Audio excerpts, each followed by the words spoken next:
ચાલો વિદ્યાર્થી મિત્રો નમસ્કાર। તો આપણે ધોરણ 12 ની અંદર રસાયણ વિજ્ઞાનની અંદર આપણે ચેપ્ટર નંબર 5 ની વાત કરતા હતા। તો ગયા લેક્ચરની અંદર વિદ્યાર્થી મિત્રો આપણે સમાંગ ઉદ્દીપન અને વિષમાંગ ઉદ્દીપનનો અભ્યાસ કર્યો। હવે ત્યાર પછી આપણે મોસ્ટ આઈએમપી પ્રશ્ન છે તો એની વાત કરીએ કે ભાઈ મોસ્ટ આઈએમપી આપણો જે પ્રશ્ન છે તો એ જે વિષમાંગ ઉદ્દીપન, તો વિષમાંગ ઉદ્દીપન છે તો વિષમાંગ ઉદ્દીપનનો અધિશોષણ સિદ્ધાંતની વાત કરવાની છે। તો આજનો ટોપિક છે વિદ્યાર્થી મિત્રો વિષમાંગ ઉદ્દીપનનો। વિષમાંગ ઉદ્દીપનનો તો વિષમાંગ ઉદ્દીપનનો અધિશોષણ સિદ્ધાંત।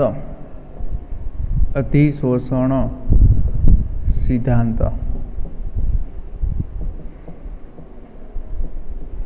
હવે સૌ પ્રથમ આપણે વાત કરીએ વિષમાંગ ઉદ્દીપન।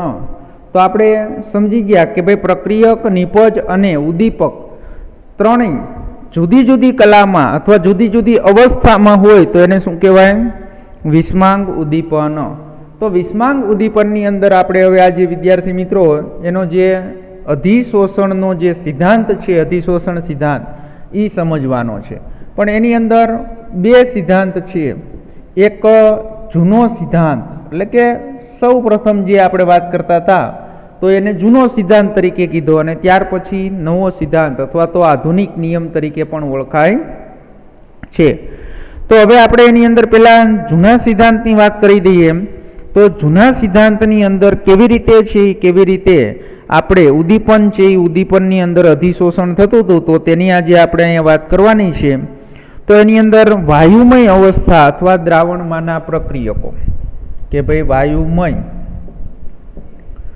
અવસ્થા, વાયુમય અવસ્થા અથવા વાયુમય અવસ્થા અથવા તો વાયુમય અવસ્થા અથવા આપણે વાત કરીએ તો વિદ્યાર્થી મિત્રો આપણે વાત કરતા હતા જૂનો સિદ્ધાંત।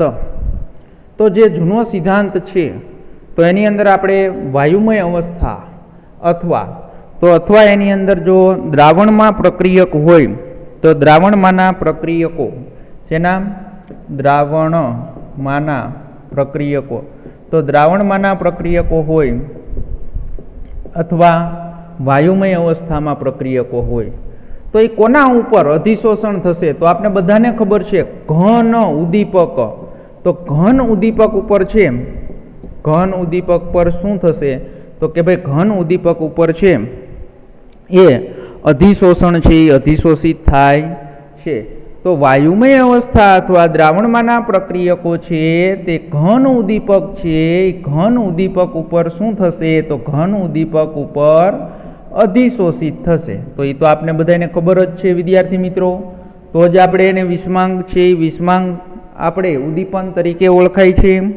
તો સપાટી પર શું થશે? તો એની અંદર તમને આકૃતિ દોરી અને આપણે વિદ્યાર્થી મિત્રો વાત કરીએ। ધારો કે આ ઘન ઉદ્દીપક છે તો ઘન ઉદ્દીપક ઉપર ધારો કે હું અત્યારે ઉદાહરણ આપું છું વાયુમય અવસ્થા। તો વાયુમય અવસ્થા છે એટલે કે આ વાયુઓના પ્રક્રિયકો છે। તો આ પ્રક્રિયકો છે એ તમને બધાને ખબર છે કે ભાઈ આ સપાટી પર છે એ શું થશે? તો સપાટી પર અધિશોષિત થશે। તો ધીમે ધીમે જેમ સપાટી પર અધિશોષિત થશે, શું થશે? અધિશોષિત। તો અધિશોષિત છે એ અધિશોષિત થાય છે તેથી શું થશે? તો કે ભાઈ ઘન પદાર્થ છે, ઘન પદાર્થની સપાટી પર, ઘન પદાર્થની સપાટી અથવા ઉદ્દીપક પર સપાટી પર, ઘન પદાર્થની સપાટી પર પ્રક્રિયકની સાંદ્રતામાં છે એ પ્રક્રિયકની સાંદ્રતામાં શું થશે? તો પ્રક્રિયકની સાંદ્રતામાં છે એ સાંદ્રતામાં શું થશે? વધારો થાય છે। તો એ તો બધાને આપણે ખબર જ હોય। તો એ આપણે વાત કરી કે ભાઈ ઘન પદાર્થની સપાટી પર પ્રક્રિયકની સાંદ્રતામાં શું થશે? વધારો થશે અને સાથે સાથે આપને ખબર છે કે ભાઈ અધિશોષણની પ્રક્રિયા હોય, શેની હોય?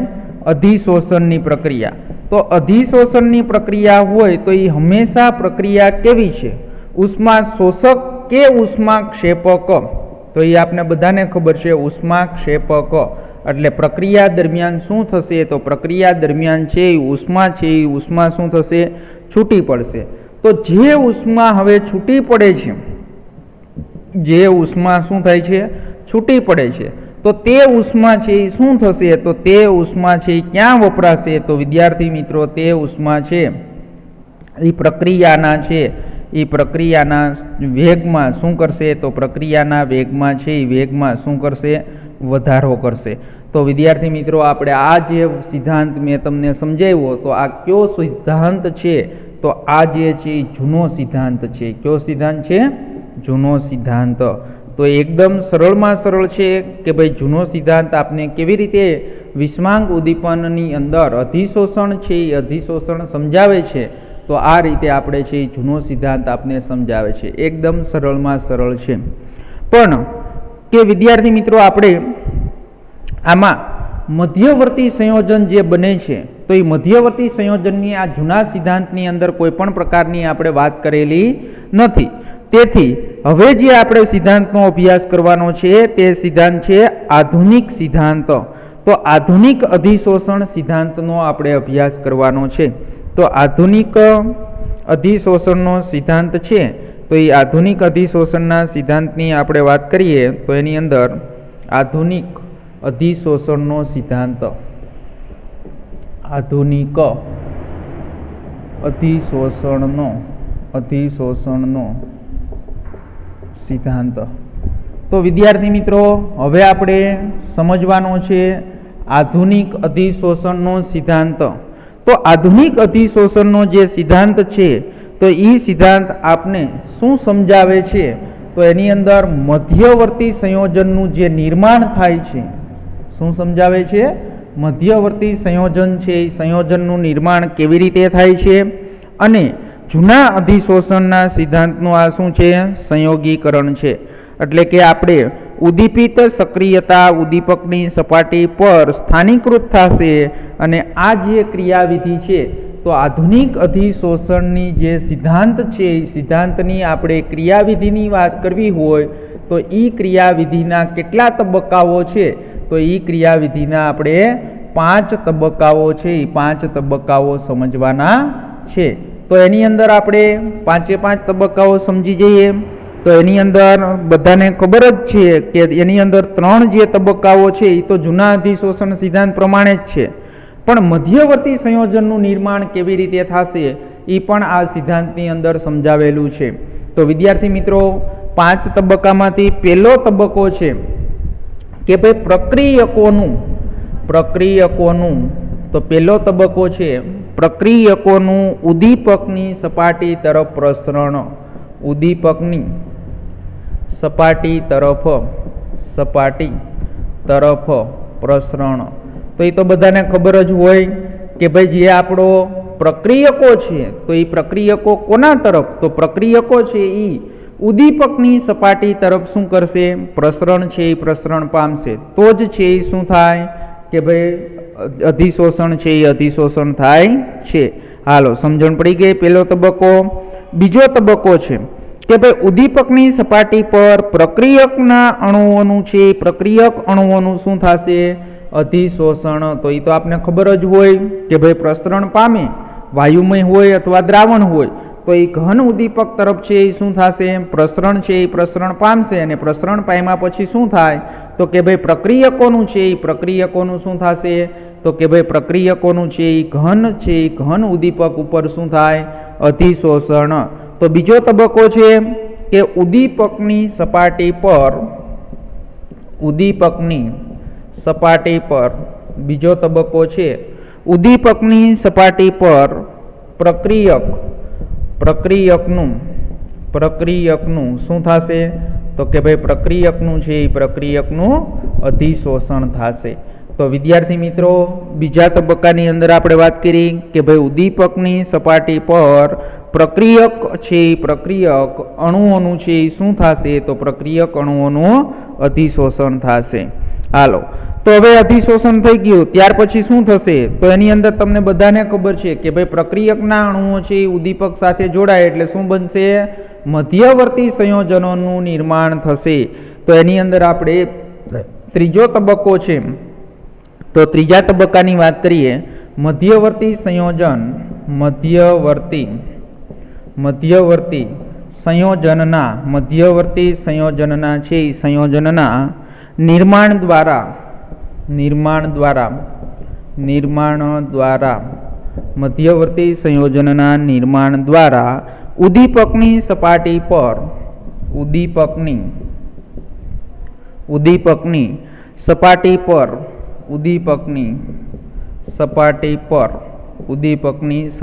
પર રાસાયણિક પ્રક્રિયા છે, રાસાયણિક પ્રક્રિયાનું થવું, રાસાયણિક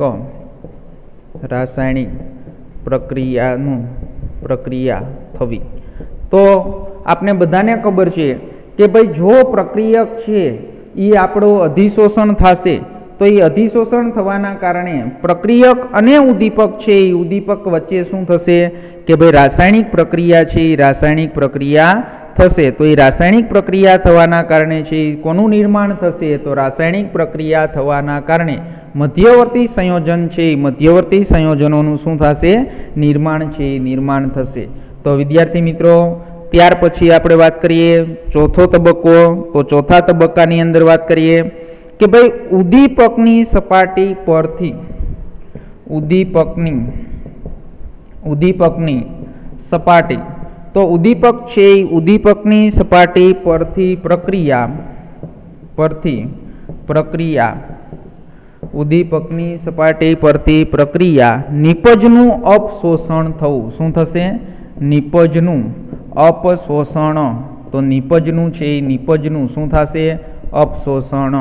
તો એ અપશોષણ થવું અને તેના કારણે અપશોષણ થવું અને તેના કારણે શું થશે?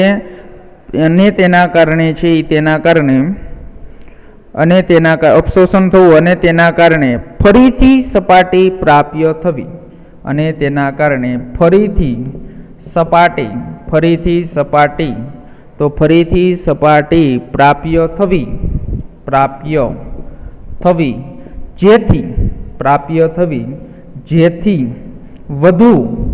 જેથી વધુ છે વધુ પ્રક્રિયા થઈ શકે. તો બધાને વિદ્યાર્થી મિત્રો આપને ખબર જ હોય છે કે ભાઈ ઉદ્દીપકની સપાટી પરથી પ્રક્રિયા છે પ્રક્રિયા નિપજનું અપશોષણ. શું શબ્દ આવ્યો? અપશોષણ. તો બધાને ખબર છે અપશોષણ એટલે શું થાય કે ભાઈ નિપજ છે એ શું થશે? તો આ ઘન પદાર્થ ઉપર છે નિપજ જે બને ઉદ્દીપક ઉપર, તો અહીંથી જે સપાટી છે નિપજના અણુઓ સપાટી છે એ સપાટી છે છોડી અને દૂર જતા રહે. જો દૂર જશે તો જ આ જે ઉદ્દીપકની સપાટી છે એ ફરીથી નવા જે પ્રક્રિયકો છે તો એ નવા પ્રક્રિયકના અણુઓ માટે છે એ શું થાય? પ્રાપ્ય થવી. તો આ વિદ્યાર્થી મિત્રો આ જે છે એ શું છે? ચોથો તબક્કો. હવે આપણે પાંચમો જે તબક્કો છે તો પાંચમા તબક્કાની આપણે વાત કરીએ. તો પાંચમો તબક્કો શું છે? તો એની અંદર આજે આપણે હમણાં તમને સમજાવ્યું એવી જ રીતે સમજાવ્યું છે તમને કે ભાઈ પ્રક્રિયા નિપજનું ઉદ્દીપકની સપાટીથી દૂર પ્રસરણ થવું. શું થશે? પ્રક્રિયા. તો એની અંદર પ્રક્રિયા નિપજનું ઉદ્દીપક છે તો એ ઉદ્દીપકની સપાટીથી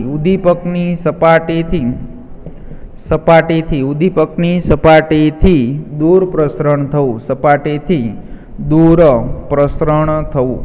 તો એની અંદર શું થશે? જે નિપજ છે તો એ નિપજ ઉદ્દીપકની સપાટીથી શું થશે? દૂર પ્રસરણ થશે અને ઉદ્દીપકની સપાટી પર અંદરના જથ્થા કરતા મુક્ત સંયોજકતા અણુઓ હોય છે. એટલે એની અંદર ઉદ્દીપકની સપાટી પર શું કહું છું?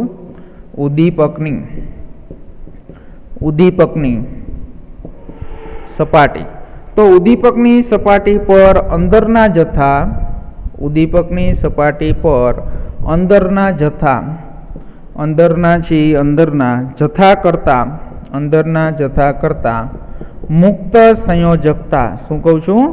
મુક્ત છે એ મુક્ત સંયોજકતા અણુઓ હોય છે. મુક્ત સંયોજકતા છે એ સંયોજકતા અણુઓ, મુક્ત સંયોજકતા અણુઓ હોય છે. તો એની અંદર મુક્ત સંયોજકતા છે એ અણુઓ હોય છે જે રાસાયણિક આકર્ષણ બળ માટે સ્થાનની જોગવાઈ કરે છે. તો એની અંદર પેજ આપણે ફેરવી નાખીએ. સમજણ પડી ગઈ અહીં સુધી? હાલો હવે નેક્સ્ટ પેજની અંદર લખું છું. એનો જ તબક્કો છે વિદ્યાર્થી મિત્રો. તો એની અંદર જે રાસાયણિક પ્રક્રિયા છે, જે રાસાયણિક પ્રક્રિયા, તો રાસાયણિક પ્રક્રિયા છે એ રાસાયણિક પ્રક્રિયાની અંદર આકર્ષણ બળો માટે, આકર્ષણ બળો માટે સ્થાનની જોગવાઈઓ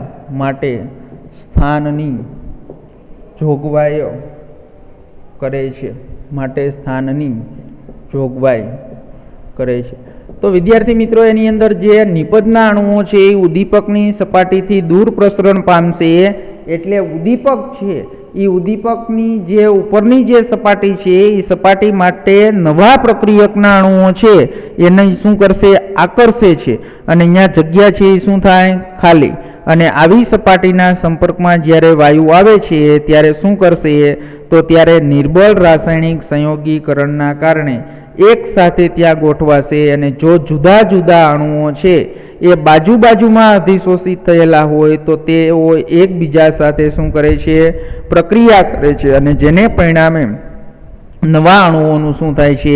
નિર્માણ. અને આમ રચાયેલા અણુઓ સપાટી પરથી બાષ્પીભવન પામે છે અને જેથી તાજા પ્રક્રિયક અણુઓની છે એ શું કરે છે? સપાટી પૂરી પાડે છે. તો એ તમને આખું હું લખતો નથી, અહીંયા હું તમને આકૃતિ દોરી અને આખો પેરેગ્રાફ છે એ પેરેગ્રાફ તમને સમજાવી દઉં છું. હવે જુઓ વિદ્યાર્થી મિત્રો કે અહીંયા જે આપણે અધિશોષણ પામેલા જે અણુઓ છે એ અણુઓ શું થશે? તો એ બધાને ખબર છે અપશોષણ છે. એ અપશોષણના કારણે છે એ શું થશે? દૂર, જે ઉદ્દીપક છે એનાથી દૂર જશે. એટલે વળી પાછી અહીંયા સપાટી છે એ શું થાય? તો વળી આ સપાટી પાછી છે એ નવા જે વાયુમય અથવા તો નવા પ્રક્રિયકો માટે પ્રાપ્ય થઈ. એટલે આ જે હવે અહીંયા કોણ હોય? તો અહીંયા પ્રક્રિયકો જે છે તો એ પ્રક્રિયકો ફરીને પાછા શું થશે? આ સપાટી ઉપર અધિશોષિત થશે. એટલે એ અધિશોષિત થશે એટલે આ પ્રક્રિયક અને ઉદ્દીપક વચ્ચે છે એ શું થશે? તો પ્રક્રિયક અને ઉદ્દીપક વચ્ચે છે એ શું થશે? રાસાયણિક બંધ બનશે. શું બનશે? રાસાયણિક બંધ. અને બીજું આપણે શું સાથે સાથે પેરેગ્રાફમાં કીધું છે કે જો પ્રક્રિયકના અણુઓ આવી રીતે બાજુમાં છે એ અધિશોષણ પામશે તો એ બાજુમાં અધિશોષણ પામી અને શું થશે? નવા અણુઓનું નિર્માણ કરશે. શું કરશે? નવા અણુઓ એટલે કોણ થઈ ગયું? તો કે ભાઈ નવા અણુઓ એટલે શું થઈ જશે? નિપજ. શું થશે? નિપજ. તો એ નવા અણુઓ એટલે કે નિપજોનું છે એ શું કરે છે? તો કે નિપજોનું છે એ શું કરે છે? નિર્માણ કરે છે. અને આમ જે આ નવા અણુઓનું જે નિપજોનું નિર્માણ થયું તે ફરીથી છે એ શું કરશે? તો તે ફરીથી બાષ્પીભવન પામશે. શું પામશે? તો ફરીથી બાષ્પીભવન છે એનું બાષ્પીભવન થશે. અને બાષ્પીભવન થવાના કારણે શું થશે? તો તે અણુઓ વળી પાછા છે નિપજના અણુઓ પાછા છે ફરીથી સપાટી ઉપરથી અપશોષણ થશે. એટલે વળી પાછા નવા છે ત્યાં શું આવશે? પ્રક્રિયકના અણુઓ છે એ પ્રક્રિયા માટે સપાટી છે ઉદ્દીપકની સપાટી ખાલી પડશે. તો એના કારણે છે એ પ્રક્રિયા શું થશે? તો પ્રક્રિયા વિદ્યાર્થી મિત્રો સતત રીતે શું થાય છે? આગળ વધે છે. જેના કારણે પ્રક્રિયા છે એ સતત થઈ રહી છે. પણ એક વસ્તુ તમને કહી દઉં કે આ વસ્તુ ખાસ છે કે ભાઈ ઉદ્દીપક, તો આપણે જે લીધેલો જે ઉદ્દીપક છે તો એ પ્રક્રિયાના અંતે છે એ ઉદ્દીપક છે તો એના દળમાં કે એના રાસાયણિક સંયોગીકરણમાં કોઈ પણ પ્રકારનો છે એ ફેરફાર થતો નથી. એટલે કે રાસાયણિક સંઘટનમાં દળમાં અને છે એ દળમાં અને રાસાયણિક છે એ રાસાયણિક દળમાં અને રાસાયણિક છે એ રાસાયણિક સહઘટનમાં એટલે બંધારણમાં. તો રાસાયણિક બંધારણમાં પણ કોઈપણ પ્રકારનો છે એ કોઈપણ પ્રકારનો ફેરફાર છે એ ફેરફાર થતો નથી. અને અલ્પ પ્રમાણમાં હોવા છતાં ઉદ્દીપક છે એ કેવા પ્રમાણમાં હોય? અલ્પ પ્રમાણમાં. તો ઉદ્દીપક છે એ વિદ્યાર્થી મિત્રો અલ્પ પ્રમાણમાં છે એ અલ્પ પ્રમાણમાં હોવા છતાં તે અસરકારક કાર્ય કરે છે.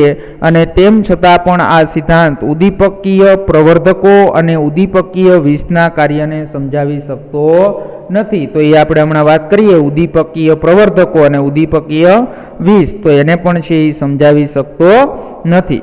તો વિદ્યાર્થી મિત્રો આપણે આજે 5 તબક્કાઓ છે એ 5 તબક્કાઓનો જે આપણે અભ્યાસ કર્યો, તો એ હવે મારે તમને આકૃતિ દ્વારા છે એ આકૃતિ દ્વારા સમજાવવું છે. તો એ 5 તબક્કાઓ છે એ તબક્કાઓ આપણે આકૃતિ દ્વારા છે એ શું કરીએ? સમજીએ. તો એની અંદર આપણે પહેલા ઉદ્દીપક છે એ ઉદ્દીપકની સપાટી લઈએ. તો એની અંદર આ જે છે એ પદાર્થ છે એ શું છે? તો આ પદાર્થ છે એ ઉદ્દીપક છે. તો આ પદાર્થ છે એ વિદ્યાર્થી મિત્રો શું છે? ઘન ઉદ્દીપક. હવે એની સાથે મારે ઉદ્દીપક છે એની સાથે મારે a પ્લસ બી, જોજો એ બી નથી લખતો હું, a પ્લસ બી એટલે a અને બી શું છે? તો a અને બી શું છે વિદ્યાર્થી મિત્રો? પ્રક્રિયકો છે. હાલો હવે સૌ પ્રથમ છે એ શું થશે? તો બધાને ખબર જ છે કે ભાઈ સૌ પ્રથમ છે આ પ્રક્રિયકો છે એ પ્રક્રિયકો ઉદ્દીપકની છે એ ઉદ્દીપકની સપાટી પર શું થશે? તો કે ભાઈ સપાટી પર છે એ પ્રસરણ પામશે અને પ્રસરણ પામી અને શું થશે? અધિશોષણ થશે. તો એની અંદર આપણે હવે તમે જોઈ શકો છો કે આપણે જે આકૃતિ દોરીએ તો એની અંદર શું થશે? તો એના ઉપર છે એ પ્રક્રિયકોનું શું થશે? અધિશોષણ. એટલે એ અહીંયા જોડાણો અને બી છે એ અહીંયા જોડાણો. એટલે કે પ્રક્રિયા છે એ પ્રક્રિયા કરતા અણુઓનું શું થયું? અધિશોષણ. હવે અધિશોષણ થયું પછી મેં તમને હમણાં જ કીધું હતું કે જો અધિશોષણ પામેલા અણુઓ જો બાજુમાં ગોઠવાશે તો તે પણ બે અણુઓ છે એકબીજા સાથે શું કરી શકશે? પ્રક્રિયા કરી અને મધ્યવર્તી સંયોજન છે એ બનાવે છે. તો એની અંદર આપણો જે આ એ અને બી છે, તો એ અને બી વિદ્યાર્થી મિત્રો શું કરશે? તો એ અને બી છે એકબીજા સાથે શું કરશે? પ્રક્રિયા કરશે. અને પ્રક્રિયા કરી અને શું બનાવ્યું? તો પ્રક્રિયા કરી અને કેવું સંયોજન બનાવ્યું? મધ્યવર્તી સંયોજન. તો વિદ્યાર્થી મિત્રો આ શું બન્યું? મધ્યવર્તી સંયોજન. તો એ મધ્યવર્તી સંયોજન છે એનું શું થયું? નિર્માણ. હવે મધ્યવર્તી સંયોજનના નિર્માણ પછી શું થશે? તો બધાને ખબર છે કે નિપજના અણુઓનું છે એ શું થશે? અપશોષણ. તો નિપજના છે એ નિપજના અણુઓનું છે એ અણુઓનું શું થાય? તો નિપજના અણુઓનું અપશોષણ. તો હવે જે એ બી છે એ શું બન્યું? નિપજ. તો એ નિપજ છે એ ઉદ્દીપકથી શું છે? ઉદ્દીપકથી છે એ શું થશે? તો ઉદ્દીપકથી છે એ દૂર જશે. તો શું બની જશે? નિપજ. તો એ બી છે એ શું બન્યું? નિપજ બની. અને આપણે જે ઉદ્દીપક છે એ લીધો તો એવો જ પાછો આપને મૂળ સ્વરૂપે છે એ શું થશે? ઘન ઉદ્દીપક છે એ પાછો મળ્યો.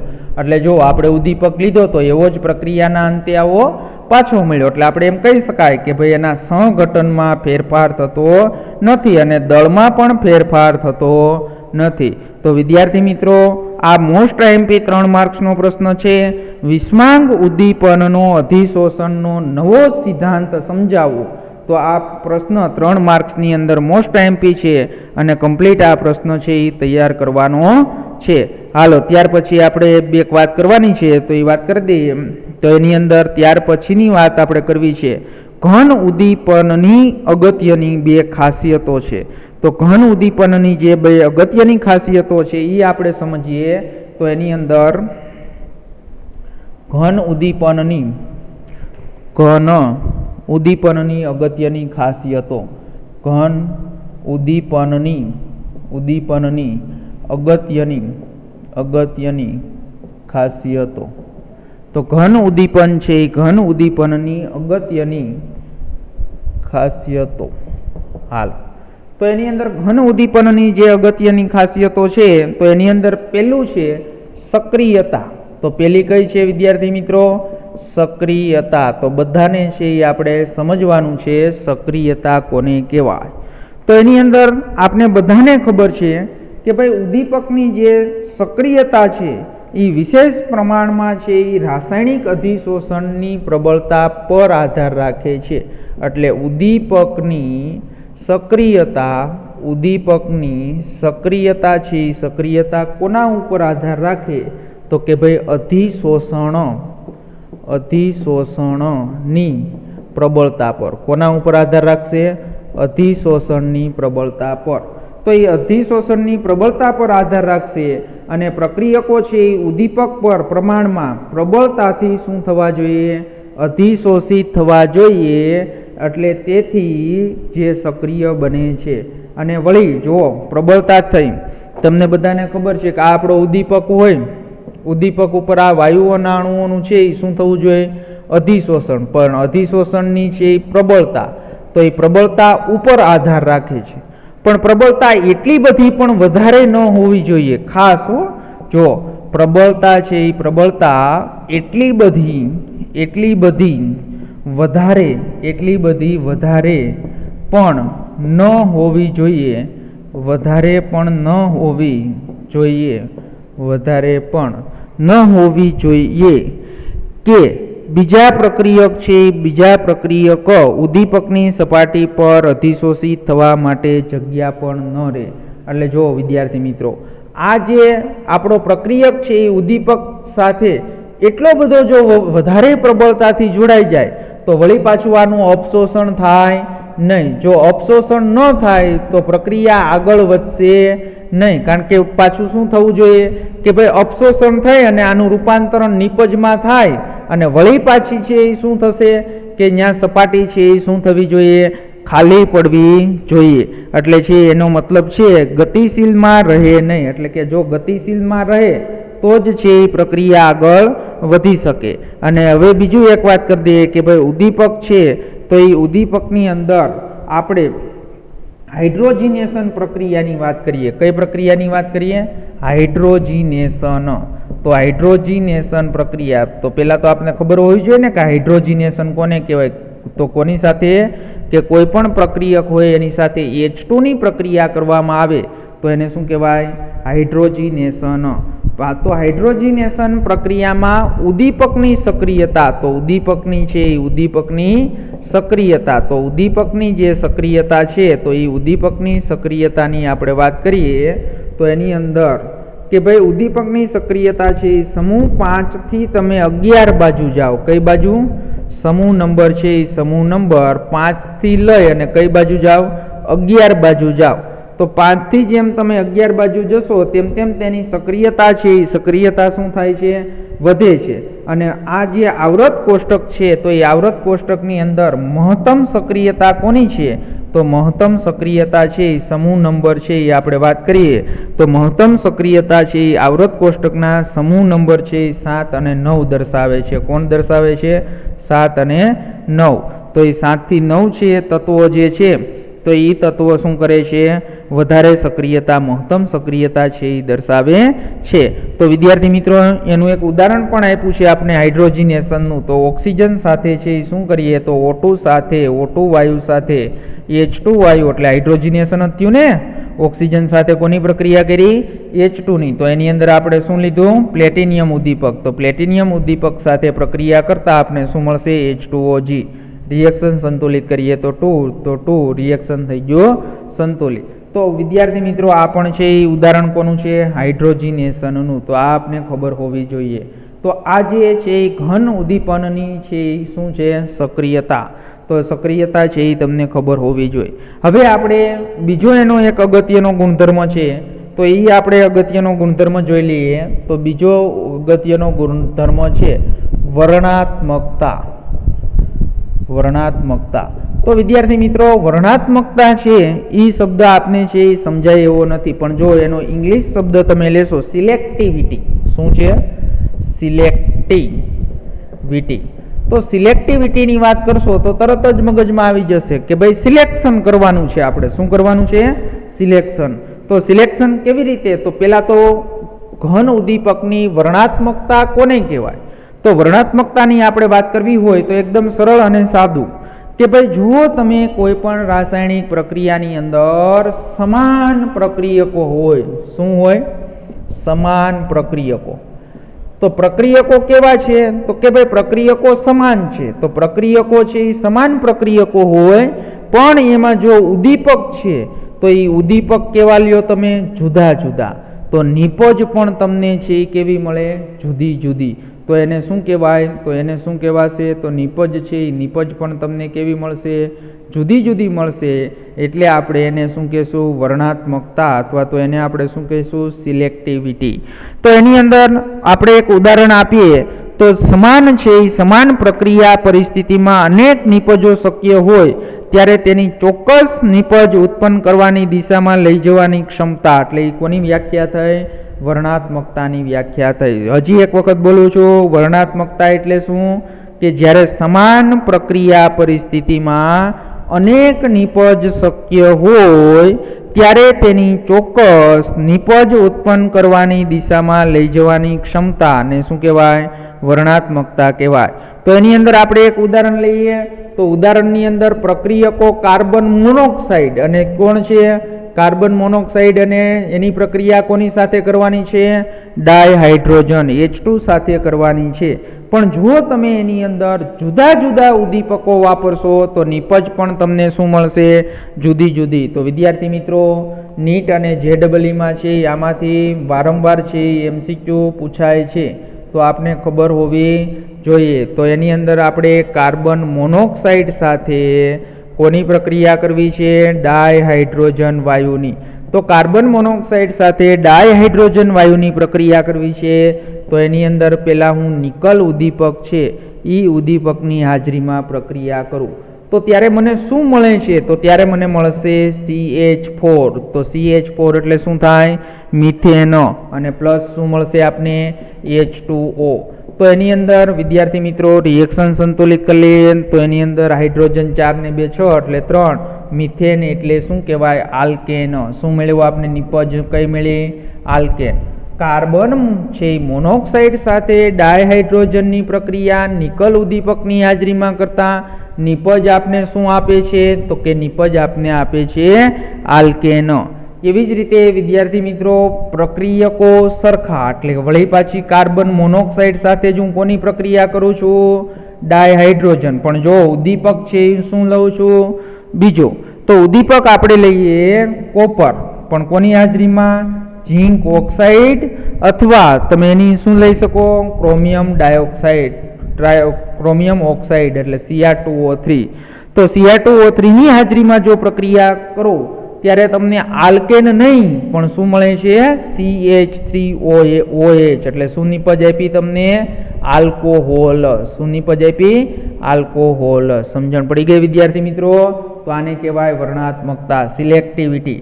એટલે તમારે કઈ નિપજ મેળવવી છે તો કયા ઉદ્દીપકનો ઉપયોગ કરવો તો એને બધાને ખબર છે કે સિલેક્ટિવિટી કહેવાય, અને એનો શુદ્ધ ગુજરાતીમાં શબ્દ આપ્યો છે વર્ણાત્મકતા. તો રિએક્શન સંતુલિત કરવાનું બાકી છે. હાઇડ્રોજન 4 તો હાઇડ્રોજન 2. હાલો એવી જ રીતે કાર્બન મોનોક્સાઇડ સાથે પાછી ડાયહાઇડ્રોજનની પ્રક્રિયા કરો. ત્યાં તમે ખાલી ઉદ્દીપક વાપરો છો કોપર Cu, ત્યારે તમને મળે છે HCHO. તો શું કહેવાય HCHO ને? તો એને કહેવાય ફોર્માલ્ડીહાઇડ. શું કહેવાય? ફોર્માલ્ડીહાઇડ. અથવા તો કોકને એમ કેવું હોય મિથેનાલ. તો ફોર્માલ્ડીહાઇડ મેળવવો છે તમારે, તો ફોર્માલ્ડીહાઇડ મેળવવા માટે તમારે કયા ઉદ્દીપકની જરૂર પડી? કોપર. તો વિદ્યાર્થી મિત્રો આ 3 ઉદાહરણ આપણે યાદ રહેવા જોઈએ. આમાંથી JEE અને નીટમાંથી MCQ પૂછાય છે, તો આ ખાસ છે આપને ખબર હોવી જોઈએ. તો આને શું કહેવાય? વર્ણાત્મકતા. એટલે આના ઉપરથી તમે અવલોકન કરી શકો કે ઉદ્દીપકીય પ્રક્રિયા સ્વભાવે ખૂબ જ શું છે? વર્ણાત્મક છે. એટલે કોઈ આપેલ ઉદ્દીપક કોઈ ખાસ પ્રક્રિયા માટે છે એ પ્રક્રિયા માટે વર્તે છે અને બધી જ પ્રક્રિયાઓ માટે નહીં. તો આનો અર્થ એમ થાય છે કે એક પદાર્થ કોઈ એક પ્રક્રિયામાં ઉદ્દીપક તરીકે વર્તે છે અને તે અન્ય પ્રક્રિયાઓને ઉદ્દીપિત કરવામાં પણ નિષ્ફળ નીવડે છે. તો વિદ્યાર્થી મિત્રો આને કહેવાય વર્ણાત્મકતા, સિલેક્ટિવિટી. સમજણ પડી? હાલો અહીંયા સુધી કમ્પ્લીટ તૈયાર કરી નાખજો. ત્યાર પછી આવતા લેક્ચરની અંદર જીઓલાઇટની વાત કરશું, ઉત્સેચક ઉદ્દીપનની વાત કરશું અને ઉદ્યોગોમાં ઉદ્દીપકની વાત કરશું. હાલો અહીંયા સુધી કમ્પ્લીટ તૈયાર થઈ જવું જોઈએ.